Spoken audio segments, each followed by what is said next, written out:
चाँव के बाबा का बुलडोजर चलेला जब चौक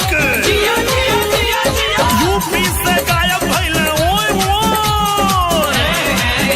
अरे यूपी से गायब भइले सुरमा गजोधर चलेला जब चाँव के बाबा का बुलडोजर चलेला जब चौक